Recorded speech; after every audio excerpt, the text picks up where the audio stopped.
Mari kita berdoa. Bapa di surga, kami sungguh mengucap syukur dan bersuka cita untuk kasih setia Tuhan. Untuk setiap perbuatan yang Tuhan nyatakan bagi kami, terlebih untuk keselamatan yang Tuhan anugerahkan. Sesungguhnya tidak ada alasan bagi kami untuk tidak memuliakan dan memuji Tuhan. Oleh karena itu mari Tuhan berfirmanlah kepada kami melalui hamba-Mu, agar kami semakin mampu lagi menaikkan puji-pujian kami bagi Allah, semata-mata untuk hormat dan kemuliaan bagi nama Tuhan. Dan biarlah melalui puji-pujian kami setiap orang yang mendengarkan, mereka juga turut merasakan kuasa kasih dan penyertaan Tuhan. Tuhan memberkati hamba-Mu dalam menyampaikan firman-Mu. Tuhan memberkati setiap anak-anak-Mu yang mendengarkan, sehingga sungguh-sungguh ada sukacita dan sungguh-sungguh ada kekuatan bagi setiap anak-anak Tuhan untuk memuji dan memuliakan nama Tuhan. Ini kami dan doa kami ya Tuhan, kami sedia menerima, merenungkan dan melakukan firman-Mu. Dalam nama Yesus kami berdoa. Amin. Jemaat yang dikasihi Tuhan, kita mengucap syukur untuk kasih setia Tuhan. Kita telah memasuki minggu yang ketiga di bulan yang kelima di tahun 2025 ini, hari ke-138 di tahun 2025, dan gereja kita memberi nama minggu ini, dan saya kira di semua gereja memberi nama minggu ini Minggu Kantate, minggu kelima Paskah atau minggu keempat setelah Paskah. Jadi mulai dari Paskah sampai nanti Tuhan Yesus naik ke surga, turun Roh Kudus, semangat Paskah itu tetap dinyatakan di minggu-minggu ini. Firman Tuhan yang sama-sama kita renungkan di Minggu Kantate ini, bernyanyilah, diambil dari Mazmur 149. Mazmur 149 ayat 1 sampai 9, kita membacanya secara responsoria. Kami nanti membaca ayat ganjil, Bapak Ibu sekalian membaca ayat genap. Nyanyian kemenangan bagi orang Israel. Haleluya. Nyanyikanlah bagi Tuhan nyanyian baru. Pujilah Dia dalam jemaah orang saleh. Hendaklah Israel bersukacita atas penciptanya. Biarlah anak-anak Sion bersorak-sorak atas Raja mereka. Hendaklah mereka memuji-muji namanya dengan tari-tarian. Hendaklah mereka bermazmur kepadanya dengan rebana dan kecapi. Sebab Tuhan berkenan kepada umat-Nya. Ia memahkotai orang yang rendah hati dengan keselamatan. Hendaklah orang saleh beria-ria dalam kemuliaan. Hendaklah mereka bersorak-sorai di atas tempat tidur mereka. Hendaklah mereka mengagungkan Allah dengan suara nyaring dan dengan pedang bermata dua di tangan mereka, untuk melakukan pembalasan terhadap bangsa-bangsa, penghukuman terhadap suku-suku bangsa. Untuk membelenggu raja-raja mereka dengan rantai dan para bangsawan mereka dengan tali besi. Untuk melaksanakan terhadap mereka hukuman seperti yang tertulis. Itulah kehormatan bagi semua orang yang dikasihinya. Haleluya. Bapak Ibu saudara-saudari yang dikasihi Tuhan, Shalom. Salam damai sejahtera bagi kita sekalian. Harapan kami, walaupun berbagai-bagai sisi kehidupan yang kita hadapi, yang kita alami, pengharapan dan damai Tuhan tidak berlalu dari kita. Karena ketika masih ada pengharapan itu, setitik cercah semangat hidup masih ada dalam kehidupan kita. Bapak Ibu, nyanyian, bernyanyi. Agama Kristen termasuk agama Yahudi terkenal agama yang bernyanyi. Dan nyanyian itu bisa merupakan ungkapan rasa yang terkadang tidak terungkapkan dengan kata-kata. Banyak tema-tema, beragam sekali, sangat kaya tema-tema nyanyian. Mungkin ada rasa sakit yang sangat tidak terlontarkan, terutarakan dengan baik, lalu terciptalah lagu-lagu galau, lagu-lagu yang sedih. Ada satu lagu yang dinyanyikan Endang Sukamti, Bapak Ibu saudara yang kasih Tuhan, semoga kau di neraka. Ngeri enggak? Wow, menciptakan lagu dengan mungkin karena rasa sakit yang sangat kali ya Bapak Ibu. Jadi benar-benar dia menciptakan lagu. Lalu ada lagu-lagu yang memperlihatkan ketidaksetiaan, Cry Me a River, gitu ya, Justin Bieber, Aku yang tersakiti gitu ya. Mungkin saja kita yang hadir ini ketika mendengar itu pas langsung ngebayang, iya ya gitu ya. Mendengar lagu itu langsung jep, oh iya gitu. Ada judul-judul lagu yang memperlihatkan rasa kehilangan, rindu orang tua, rindu ayah yang sudah lama meninggal, rindu pasangan hidup, bisa diciptakan lagu. Lagu mama, lagu ayah, ada lagu-lagu tentang kesetiaan. Setianya Dewa 19 misalnya. You are still the one misalnya, Shania Twain gitu ya. Engkaulah satu-satunya, enggak ada yang lain. Itu kan gambaran-gambaran gitu. Ungkapan rasa yang tidak cukup dengan kata-kata, tapi diuntai dengan rangkaian kata diiringi melodi yang indah, sungguh-sungguh bisa membawa dan menghanyutkan hati dan perasaan. Ada orang yang menyanyikan lagu yang dia sendiri tidak mengimani lagu itu. Mungkin pernah pada satu waktu ada lagu-lagu Kristen, Allah itu baik, dinyanyikan bukan orang Kristen. Pernah ya Bapak Ibu ya viral di TikTok. Allah itu baik, Bapa sentuh hatiku, pertolonganmu begitu ajaib. Itu yang menyanyikan bukan orang Kristen. Tapi mungkin mereka menganggap itu lagu universal. Tapi hari ini setiap jemaat Tuhan diajak ketika bernyanyilah di minggu kantate ini dibawa kita untuk melihat kebesaran Tuhan. Bukan sekedar untayan kata-kata yang diutarakan, bukan sekedar melantunkan lagu yang indah didengar, tapi minggu kantate adalah minggu di mana orang-orang yang merasakan kebaikan Tuhan, merasakan sukacita Tuhan, merasakan karya terbesar yang kita terima, yaitu keselamatan. Ingat, ini kita masih minggu-minggu Paskah. Minggu di mana Tuhan karena cintanya pada kita mau menderita dan mati dan mengalahkan maut. Agar kematian yang merupakan ketakutan yang terbesar saya kira bagi manusia tidak lagi menghantui dan merusak hidup kita. Minggu kantate seperti pengantar ibadah tadi membawa kita untuk merasakan dan melihat cinta kasih Tuhan. Jadi pusat lagu kita, pusat nyanyian kita, nyanyikanlah nyanyian baru bukan kepada indahnya lantunan laguku, tapi pusat lagu kita kepada Allah yang begitu mengasihiku. Kepada Allah yang begitu menyertaiku, kepada Allah yang bertindak untuk keselamatanku. Dan itu yang diperlihatkan dalam Mazmur 149, Bapak Ibu Saudari yang dikasih Tuhan. Ayat 1, haleluya, nyanyikanlah bagi Tuhan nyanyian baru, pujilah dia dalam jemaah orang-orang saleh. Ayat 2, biarlah Israel bersukacita atas yang menjadikannya. Biarlah Bani Sion bersorak-sorak atas raja mereka. Ayat 3, biarlah mereka memuji-muji namanya dengan tari-tarian. Biarlah mereka bermazmur kepadanya dengan rebana dan kecapi. Ayat 5, biarlah orang-orang saleh beria-ria dalam kemuliaan. Biarlah mereka bersorak-sorai di atas tempat tidur mereka. Ayat 6, biarlah pujian pengagungan Allah ada dalam kerongkongan mereka. Dan ditutup dengan haleluya, pujilah Tuhan. Mazmur 149, kemenangan bagi orang selain. Mengapa mereka memuji Tuhan? Mengapa mereka memuliakan Tuhan? Mengapa mereka bersorak-sorai? Bahkan di tempat tidur mereka juga mereka menyatakan kasih kepada Tuhan. Sebab Tuhan berkenan kepada umatnya. Itu poin 1.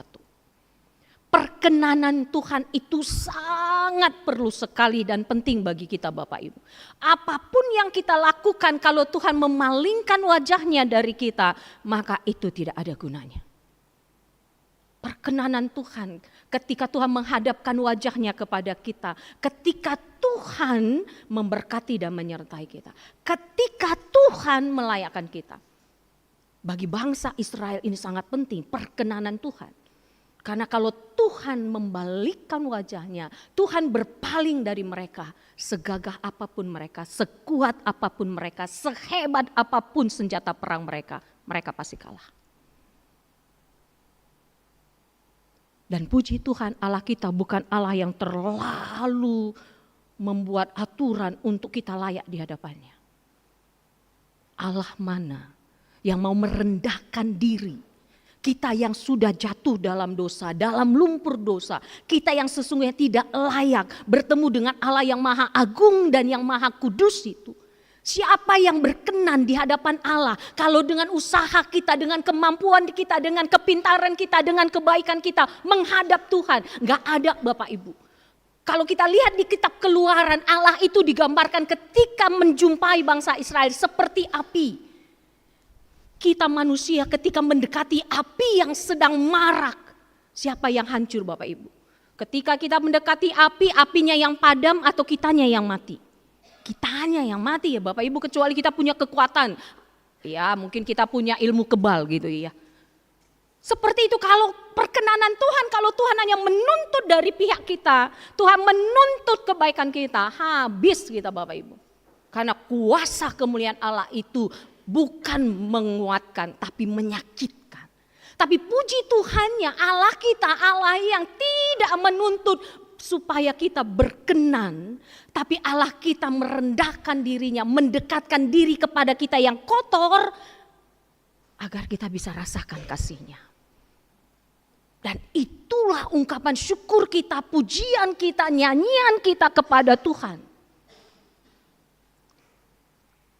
Allah melakukan pembalasan terhadap bangsa-bangsa, itu pujian bangsa Israel. Pada zaman itu memang kondisi kehidupan seperti itu Bapak Ibu. Jangan kita tarik langsung ke sini. Kehidupan kita. Pada waktu itu kalau tidak mengalahkan maka kita yang akan dihabisi. Itu makanya Allah panji-panjiku, dengan Allah aku berperang sehingga setiap orang yang tidak mengenal Allahku akan mati supaya nama Allahku dimuliakan. Tapi dalam kehidupan kita saat ini tidak seperti itu Bapak Ibu. Bukan kita memuliakan Allah supaya Allah mematikan orang lain. Kita memuliakan Allah supaya orang lain juga merasakan kasih Tuhan. Dan itu yang diungkapkan dalam bacaan kita. Kumpulan orang-orang yang bersuka cita di dalam kitab Wahyu tadi.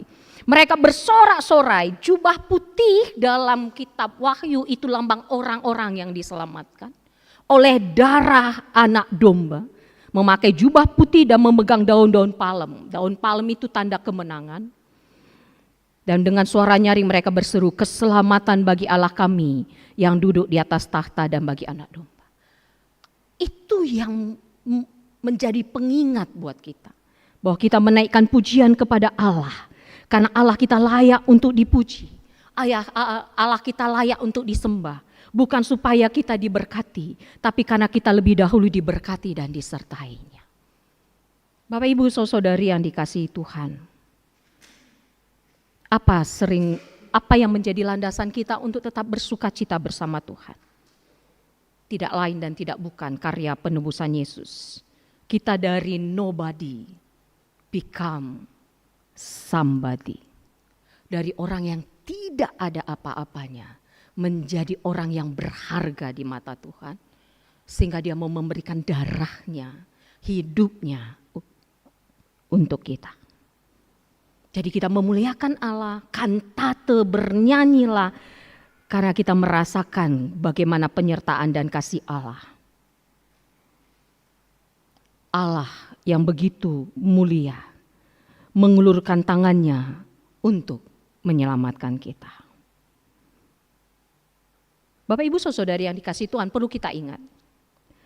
Kita memuji Allah atau tidak memuji Allah, Dia tetap Allah.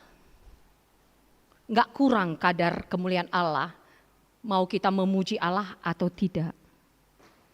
Jadi kepentingan siapa supaya kita jangan salah memahami, hanya persingat ya, pengingat saja. Jangan salah memahami kalau aku nggak memuji Allah, maka Allah nggak mulia. Enggak. Mau kita muji Allah, nggak muji Allah, kemuliaan Allah nggak akan kurang kadarnya Bapak Ibu. Berarti apa maksudnya? Bernyanyilah bagi Tuhan, bersoraklah bagi Tuhan, nyanyikanlah nyanyian baru bagi Tuhan itu untuk kita. Untuk menyadarkan kita, untuk mengingatkan kita, yes Allahku baik, Allahku menyertai aku, banyak hal yang aku tidak mengerti tapi Allahku peduli untuk menguatkan iman kita. Karena lagu itu sangat mempengaruhi pikiran kita Bapak Ibu. Lagu itu bisa membawa salah langkah. Bagaimana rasanya kalau kamu menjalani kehidupan dengan selalu melantunkan lagu, sorry ini lagu jadul ya, kelihatan sekali angkatan saya, angkatan baby boomer sekali. Bagaimana kalau setiap hari, tiap pagi bernyanyi, ku coba bertahan, mendampingi hidupmu, berat Bapak Ibu.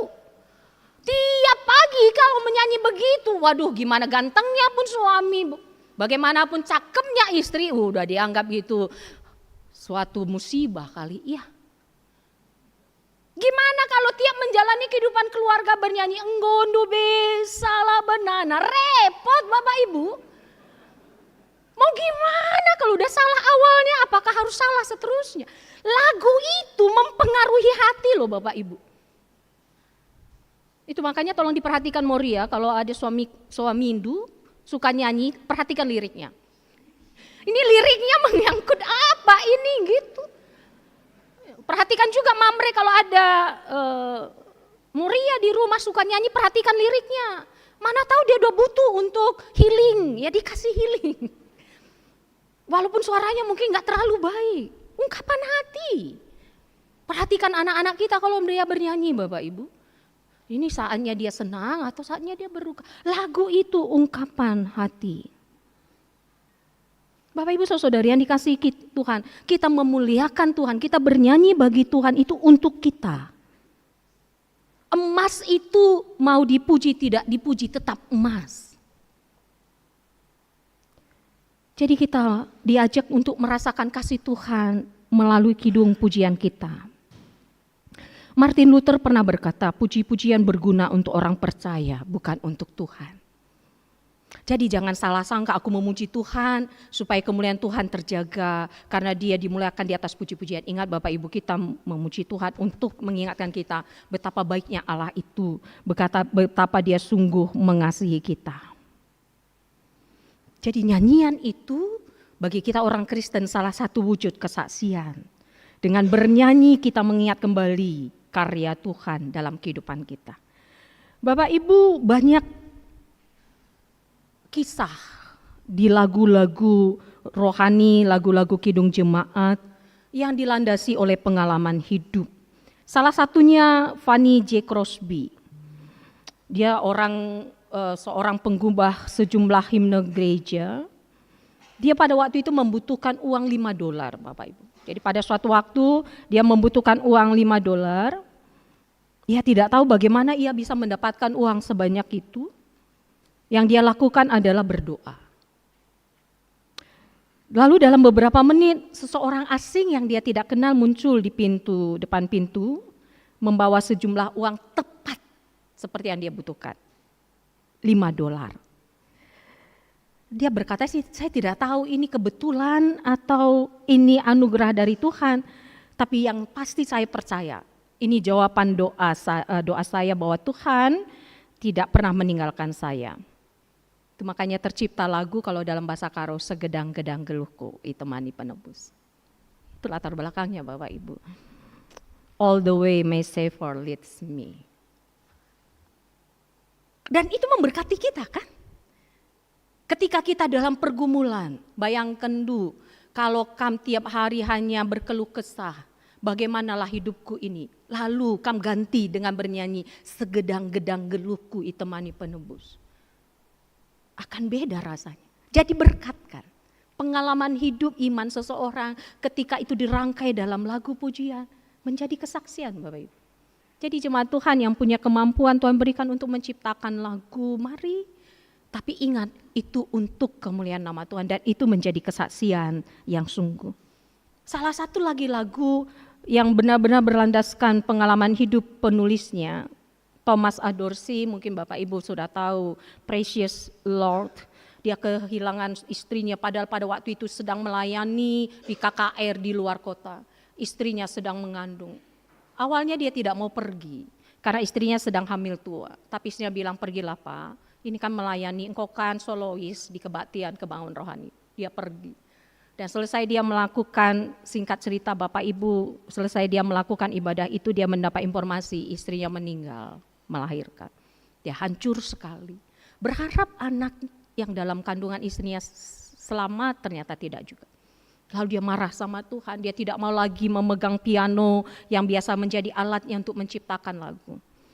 Tapi Tuhan tidak pernah lelah untuk memberi kekuatan kepada umatnya. Pada suatu waktu ketemu dia dengan temannya, dibawa ke sebuah sekolah yang ada pianonya. Dia duduk di depan piano itu, tanpa dia tahu jari jemarinya melantunkan not-not. Dan terciptakanlah lagu, "O Tuhan babaimin dalanku basdoni." Dia tidak tahu, seperti ada yang menggerakkan tangan.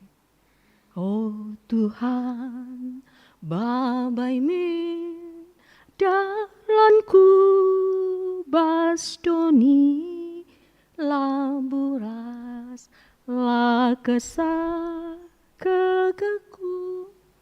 Persis sama yang dia alami. Tapi keterpurukannya sekarang tidak lagi membawa kehancuran, keterpurukannya membawa dia makin dekat dengan Tuhan.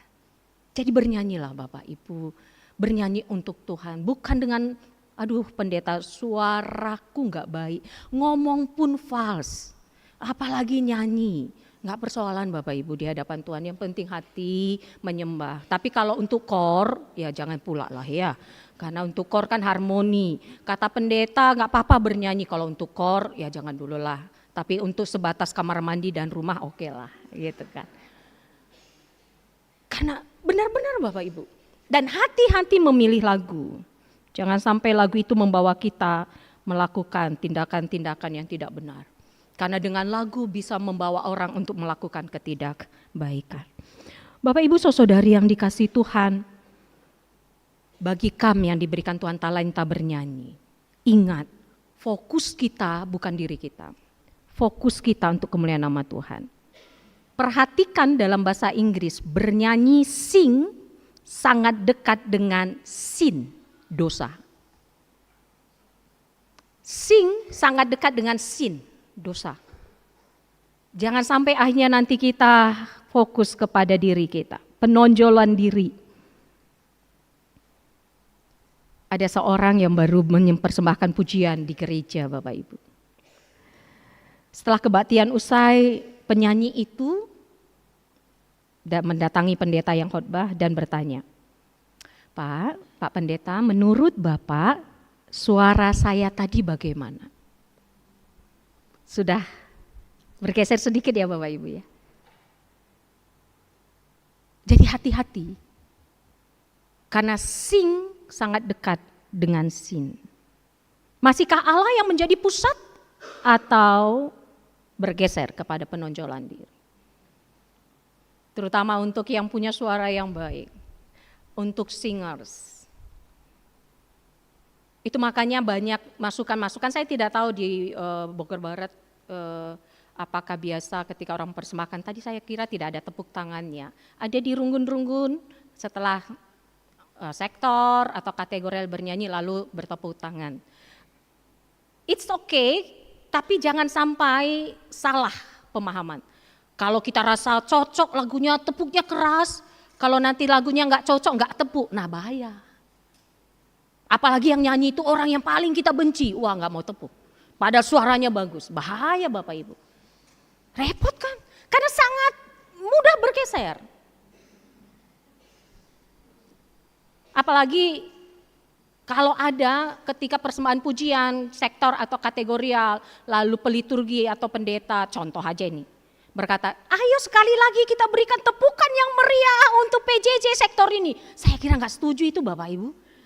Karena kita mempersembahkan pujian buat Tuhan itu, makanya bernyanyi buat Tuhan itu atas dasar penyertaan Tuhan. Lalu gak boleh ditepuk pendeta, boleh kalau dalam acara misalnya konser kah atau perlombaan, tapi dalam ibadah.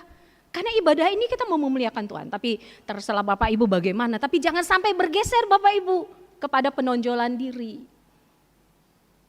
Itu makanya kan berharap kita kepada singers, ketika lagunya biasa kan diharapkan singersnya hanya mengikuti. Jangan udah lagunya biasa pun karena singersnya pakai mic, suaranya yang kedengaran, suara jemaatnya ketutup. Karena mau menunjukkan suaranya bagus. Bernyanyi dalam gereja bagaimana memuliakan Tuhan. Tapi jangan hanya bernyanyi saja Bapak Ibu, kiranya dengan kita bernyanyi nyata juga dalam sikap hidup kita, tingkah laku kita. Bapak Ibu tahu lagu Isengin dia Isekin dia teman gitu ya, tahu ya itu lagu kita menyanyi. Nah ada yang mendengar ada seseorang bernyanyi, dia bernyanyi di sebuah pemakaman, ada orang yang lewat.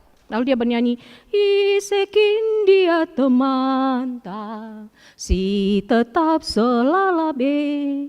Teman tak situ ema Tuhan Yesus terem gia kade sada pela terpakai repot.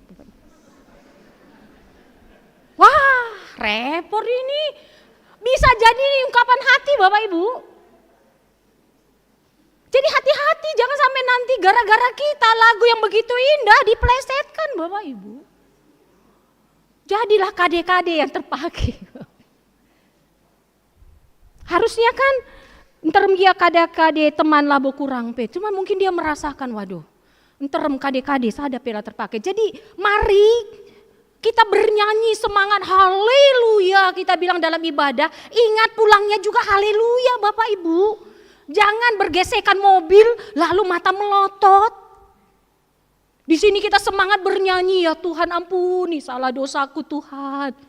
Lalu ada orang yang salah di luar sana, kita dengan sombongnya tidak mau memaafkan. Jadi seperti yang kami katakan, kantate refleksi bagi kita Bapak Ibu, bernyanyilah untuk memampukan kita ketika kita lantunkan lagu itu membentuk kita untuk melakukannya. Kan ada satu lagu Moria ya, biasanya itu di kebaktian pemasu-masun. Hamati perbulangan, ada lagu itu ya. Hamati perbulangan kelengin dahara. Jangan nyanyi aja Bapak Ibu pulang dari kebaktian pasu-pasu di rumah. Tidak lagi ngamati perbulangan, repot Bapak Ibu. Bersyukurlah kalau kita bisa bernyanyi berpaduan suara. Tapi ingat, tidak sekedar menghafal lagu dan lirik. Tapi biarlah lantunan kata-kata itu meresap dalam hati, mempengaruhi dalam pikiran, dan menuntun dalam perbuatan untuk hormat kemuliaan nama Tuhan. Oleh karena itu marilah seperti invokasio kita, Tuhan akan menuntun kita, Ia memberikan nyanyian baru dalam mulutku untuk memuji Allah kita. Banyak orang akan melihatnya dan menjadi takut, lalu percaya pada Tuhan kita. Itu poinnya. Bernyanyilah bagi Tuhan, saksikan kebaikan Tuhan, nyatakan dalam perbuatan. Sehat-sehat menjua-jua kita, karena bernyanyi itu salah satu terapi untuk sukacita, untuk awet muda, untuk anti-aging. Jadi gak perlu beli skincare yang mahal-mahal, bernyanyilah dengan hati yang tulus. Sehingga kita memandang wajah teman kita, walaupun dia hanya pakai makeup seadanya, tapi pancaran surgawi ada dalam setiap wajah jemaat-jemaat Tuhan di GBKP Rungun Bogor Barat. Sehingga metode hati jumpa, seperti bahan PA kategorial kita minggu kemarin ya, ingan pulung guna kerian ukur. Bernyanyilah bagi Tuhan dan rasakan kebaikannya. Nyatakan dalam hidup kita. Nama Tuhan dimuliakan. Segala pergumulan tantangan akan menguatkan dan memampukan kita untuk terus berjalan bersama Tuhan. Tuhan Yesus memberkati. Amin. Mari kita berdoa. Bapa di surga, terima kasih. Tuhan ingatkan kami betapa Tuhan itu baik. Sungguh amat baik. Tapi terkadang terlupakan oleh kami. Karena bisa jadi kami fokus pada pergumulan. Kami fokus kepada doa yang belum terjawab, kami fokus kepada sakit penyakit kami fokus kepada kesombongan kami, sehingga kami lupa untuk menaikkan pujian kami pada Tuhan, padahal kami sudah menerima anugerah terbesar dari Tuhan, yaitu keselamatan. Oleh karena itu tolong kami untuk kami mampu melantunkan pujian bagi Tuhan dari hati terdalam kami, dilandasi oleh kasih Tuhan yang luar biasa dengan mengaruniakan keselamatan, menganugerahkan keselamatan buat kami. Sehingga tidak ada alasan kami untuk tidak bernyanyi. Dan biarlah nyanyian kami menjadi nyanyian yang harum di hadapan Tuhan. Tidak seperti yang Tuhan katakan di kitab Amos. Tuhan merasa berisik, Tuhan merasa lagu-lagu yang dinyanyikan itu menyakitkan telinga. Karena apa yang dinyanyikan tidak dilakukan. Dengan kuasa kasih Tuhan biarlah setiap lantunan lagu yang kami nyanyikan. Kami mau memuliakan Tuhan, kami mau menaikkan pujian bagi Tuhan. Dan biarlah itu menuntun kami untuk berbuat lebih baik lagi, lebih sungguh lagi mengasihi, lebih mampu lagi memaafkan. Terlebih lagi, lebih mampu memuliakan Tuhan. Untuk hormat kemuliaan nama Tuhan. Dalam nama Yesus kami berdoa. Amin. Jemaat kami undang bangkit, berdiri, kita telah menerima firman Tuhan. Mari kita merespon